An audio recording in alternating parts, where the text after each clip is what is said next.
Hi friends, welcome to my channel Prishu vlogs. ಯಾವುದೇ ಸಮಾರಂಭ ಇರಲಿ ಅಥವಾ ಯಾವುದೇ ಹಬ್ಬ ಇರಲಿ ಈ ರೆಸಿಪಿ ಮಸ್ಟ್ ಅಂತಲೇ ಹೇಳ್ಬೋದು.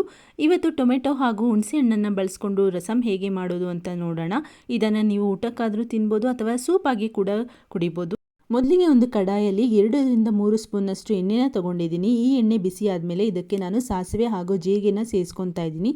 ನಂತರ ಜಜ್ಜಿ ಇಟ್ಕೊಂಡಿರುವಂಥ ಬೆಳ್ಳುಳ್ಳಿನ ಹಾಕ್ಕೊಂಡು ಈಗ ಇದಕ್ಕೆ ನಾನು ಖಾರಕ್ಕಾಗಿ ಗುಂಟೂರು ಮೆಣಸಿನ್ಕಾಯಿ ಹಾಗೂ ಬಣ್ಣಕ್ಕಾಗಿ ಬ್ಯಾಡಗಿ ಮೆಣಸಿನ್ಕಾಯಿನ ಸೇರಿಸ್ಕೊತಾ ಇದ್ದೀನಿ. ಕ್ವಿಕ್ಕಾಗಿ ನಿಮಗೇನಾದರೂ ಕೆಮ್ಮು ಅಥವಾ ನೆಗಡೆ ಇದ್ದಾಗ ಈ ರೆಸಿಪಿನ ಮಾಡಿಕೊಂಡು ಇದನ್ನು ಸೂಪ್ ಥರ ಕುಡಿದ್ರೆ ಕೆಮ್ಮು ಹಾಗೂ ನೆಗಡೆ ಕಡಿಮೆ ಆಗುತ್ತೆ. ಹಾಗೆ ಬಿಸಿ ಬಿಸಿ ಅನ್ನ ಜೊತೆನೂ ತಿಂತಾ ಇದ್ದರೆ ರುಚಿ ಅಂತೂ ತುಂಬಾ ಚೆನ್ನಾಗಿರುತ್ತೆ. ಈಗ ಇದಕ್ಕೆ ನಾನು ಹಸಿ ಕರಿಬೇವನ್ನ ಸೇರಿಸ್ಕೊತಾ ಇದ್ದೀನಿ. 1 ನಿಂಬೆಹಣ್ಣಿನ ಗಾತ್ರದಷ್ಟು ಹುಣಸೆಹಣ್ಣು ನಾನು ನೆನೆಸಿ ಇಟ್ಕೊಂಡಿದ್ದೆ. ಆ ಹುಣಸೆಹಣ್ಣಿನ ರಸನ ನಾನು ಈಗ ಸೇರಿಸ್ಕೊತಾ ಇದ್ದೀನಿ. ಇದು ಒಂದು 2-3 ನಿಮಿಷ ನೀವು ಮೀಡಿಯಮ್ ಫ್ಲೇಮಲ್ಲೇ ಇಟ್ಕೊಂಡು ಕುದಿಸ್ಕೋಬೇಕು. ಈ ಹುಣಸೆ ರಸ ಕುದಿಯೋಷ್ಟರಲ್ಲಿ ನಾವು ಒಂದು ಪೇಸ್ಟ್ನ ರೆಡಿ ಮಾಡ್ಕೊಳ್ಳೋಣ. ನಾನು ಇಲ್ಲಿ ಒಂದು ಮಿಕ್ಸಿ ಜಾರ್ಗೆ 2 ಮೀಡಿಯಮ್ ಸೈಜ್ ಟೊಮೆಟೊನ ಕಟ್ ಮಾಡಿ ಹಾಕೋತಾ ಇದ್ದೀನಿ. ಹಾಗೆ ಇದ್ರ ಜೊತೆ ಸ್ವಲ್ಪ ಬೆಳ್ಳುಳ್ಳಿ, ಖಾರಕ್ಕಾಗಿ 2 ಹಸಿಮೆಣಸಿನ್ಕಾಯಿನ ಖಾರ ನೋಡ್ಕೊಂಡು ಹಾಕ್ಕೊಳ್ಳಿ. ಯಾಕೆಂದರೆ ಮೊದಲೇ ನಾವು ಒಣಮೆಣಸಿನ್ಕಾಯಿನ ಬಳಸಿರೋದ್ರಿಂದ ಖಾರ ಸ್ವಲ್ಪ ಸಾಕಾಗುತ್ತೆ.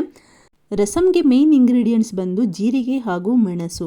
ಈಗ 1 ಟೀ ಸ್ಪೂನಷ್ಟು ಜೀರಿಗೆ ಹಾಗೂ 1 ಟೀ ಸ್ಪೂನಷ್ಟು ಮೆಣಸನ್ನು ಹಾಕ್ಕೊಂಡು ಈ ಎಲ್ಲ ಇಂಗ್ರೀಡಿಯೆಂಟ್ಸ್ನು ಫೈನ್ ಪೇಸ್ಟಾಗಿ ಮಾಡ್ಕೊಳ್ಳೋಣ. ನೋಡಿ, ಕಡಿಮೆ ಇಂಗ್ರೀಡಿಯೆಂಟ್ಸ್ ಹಾಗೂ ಕ್ವಿಕ್ಕಾಗಿ ಮಾಡುವಂಥ ರಸಮ್ ರೆಸಿಪಿ. ರಸಮ್ ಹೀಗೆ ಮಾಡಬೇಕು ಅಂತ ಪ್ರೊಸೀಜರ್ ಏನೂ ಇಲ್ಲ. ಬರೀ ಟೊಮೆಟೊ ರಸಮ್ ಮಾಡ್ಬೋದು, ಹುಣಸೆ ಹಣ್ಣಿನ ರಸಮ್ ಮಾಡ್ಬೋದು ಅಥವಾ ಮೆಣಸಿನ ರಸ ಕೂಡ ಮಾಡ್ಬೋದು. ನಾನು ಇಲ್ಲಿ ಎಲ್ಲ ಮಿಕ್ಸ್ ಮಾಡಿಬಿಟ್ಟು ರಸಮ್ನ ಮಾಡ್ತಾಯಿದ್ದೀನಿ. ರೆಡಿ ಮಾಡಿ ಇಟ್ಕೊಂಡಿರುವಂಥ ಪೇಸ್ಟ್ನ ನಾನು ಈಗ ಕುದೀತಾ ಇರುವಂಥ ಹುಣಸೆ ರಸಕ್ಕೆ ಮಿಕ್ಸ್ ಮಾಡ್ಕೊತಾ ಇದ್ದೀನಿ.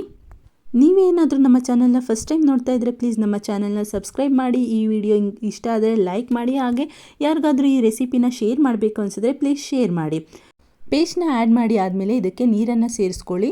ರಸಮ್ ಗಟ್ಟಿಯಾಗಿದ್ದರೆ ಚೆನ್ನಾಗಿರಲ್ಲ, ಹಾಗಾಗಿ ಸ್ವಲ್ಪ ನೀರನ್ನು ಜಾಸ್ತಿ ಹಾಕ್ಕೊಂಡು ಕುದಿಸ್ಬೇಕಾಗುತ್ತೆ. ಹಾಗಾಗಿ ಮೊದಲೇ ಸ್ವಲ್ಪ ನೀರನ್ನು ಜಾಸ್ತಿ ಹಾಕ್ಕೊಳ್ಳಿ. ಸ್ವಲ್ಪ ಕುದ್ದಾದಮೇಲೆ ಇದಕ್ಕೆ ನಾನು ಕಲ್ಲುಪ್ಪನ್ನ ಸೇರಿಸ್ಕೊತಾ ಇದ್ದೀನಿ. ಈಗ ಇದನ್ನು ಚೆನ್ನಾಗಿ ಕುದಿಸ್ಕೊಬೇಕಾಗುತ್ತೆ. ಮೀಡಿಯಮ್ ಫ್ಲೇಮಲ್ಲೇ ಇಟ್ಕೊಂಡು ಕುದಿಸ್ಕೊಳ್ಳಿ.